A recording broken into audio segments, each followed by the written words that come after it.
All right, so here we are, everybody. This is my garden plot. Got the boxes with the straw inside, getting prepped for spring. Flagpole. Not flying a flag right now because it's been storming. But this is plot 1 with the Roundup. And Roundup's great, but it doesn't do well when you have a lot of these critters running around, right, Charlie? That's right. And this plot here has the 1 cup water and the salt, half cup salt, half gallon of vinegar. We'll keep an eye on that. And then over here, we've got the 4 cups water and the half cup salt, half gallon vinegar. And so we'll keep an eye on that. And this is day 1. Just sprayed. Conditions this week are supposed to be lows of 40, highs of about 60, and sunny to partly cloudy. But we shouldn't be having any rain this week. Roundup notoriously does poorly when it's cold. And Ranger really works poorly when it's cold if conditions aren't ideal. I sprayed to wet, which is another condition of Roundup. With the dosages they recommend, you have to STW, or spray to wet, which means you really need to make sure every broadleaf on the plant you're trying to kill gets saturated. And I used the same technique with the vinegar. All right, so day 1, we'll see how it progresses. So this is day 2. 2 days have passed. The Roundup right there is dying. Definitely signs of dying. The vinegar and salt is hammered. That was even the day after that. Vinegar and salt, 1 cup of water, a cup of salt, and a gallon vinegar. Right there between the stakes. Immediately, the next day it looked like that. Now this over here is the 4 cups of water and the cup of salt and a gallon.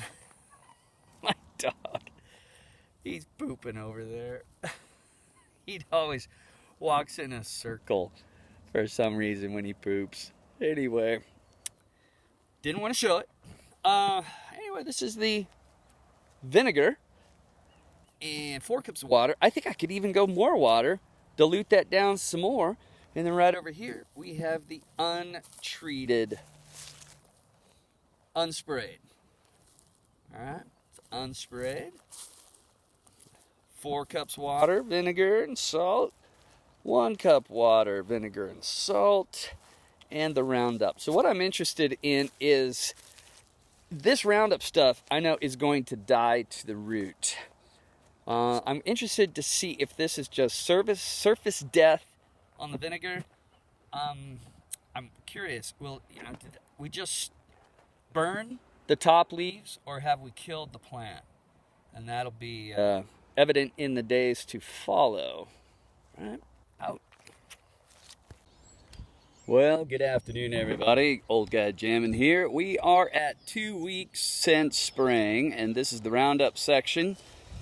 I might have been a little light on the spray, but it's doing its thing. Unsprayed, sprayed, and the regrowth is minimal. I think I probably missed a section there, but for the most part, it's doing what it's supposed to do. Over here, between those stakes, and here we have the 1 cup. This is the concentrated 1 cup water, 1 cup salt, and half a gallon, full gallon of that vinegar. 1 cup water, 1 cup salt, 1 gallon vinegar. So it's 1 to 1 to 1. And the regrowth is about the same as it is on the Roundup. The death ratio looks to be about the same, which is nice. And over here, I cut it 4 cups of water, 1 cup salt, 1 gallon of vinegar. And the death ratio is much smaller. Regrowth is considerably higher. It did do its thing, but I would have to spray again, soon, to this week or next weekend, if I wanted to really get that down. And the vinegar is about $8 a gallon. Roundup about $90 a gallon, but you're able to get away with a 1/4 cup per gallon of water. I usually do about a full cup for 3 gallons, just because it works better for me to have it a little bit stronger. Here's some more Roundup spray. It's pretty hard to beat, but it is super toxic, and it can damage these little guys. Anyway, so that's our vinegar to Roundup spray comparison. It works pretty well. Also, another tip is to add some lemon oil or orange citrus oil to your solution, and instead of your place smelling like sour cream and onion or vinegar and salt chips, it will taste or smell more like oranges and or lemons. All right, so this is my property. Nice little pad, but it takes a bunch of work. That's my woodshed out there. A lot of people like that. Quite a few people have asked for the plans to that woodshed. The boat's not mine. The boat belongs to the father-in-law. They moved to Nevada and are loving it. Anyway, you guys all take care. See you soon.